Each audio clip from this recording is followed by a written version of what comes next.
qu'apprennent en premier les enfants en maths? Le premier apprentissage des mathématiques, c'est la numération. Notre numération conventionnelle est illogique et oblige les enfants à l'apprendre par cœur. Jusqu'à 10, tout va bien. Ensuite, il y a une série illogique de 6 nombres, datant du IVe siècle, de 11 à 16, qui ne respectent ni le sens latin, ni la construction latine normale. Ensuite, 3 nombres logiques, réguliers et dans le bon sens, 17, 18, 19, puis 20, qui vient d'un mot populaire vinti, c'est du bas latin. Puis on retrouve 30, qui date aussi du IVe siècle et qui vient du mot trinta, encore du bas latin. Ensuite 40, 50, 60, qui respectent la construction logique du latin avec le suffixe ant. Tout semblait aller pour le mieux les 3 dernières dizaines.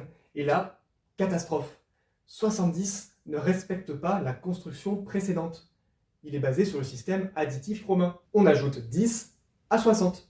80 vient du système gaulois, le système vigésimal, une histoire de doigts auquel on ajoute les orteils. Il est lui aussi illogique et un peu ridicule.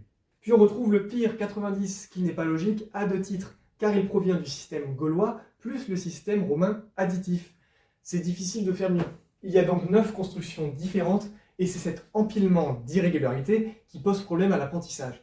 La numération conventionnelle, en l'état, est absolument inaccessible à la mémoire logique, qui est la mémoire procédurale.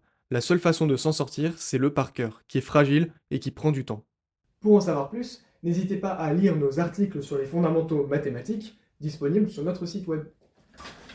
Abonnez-vous!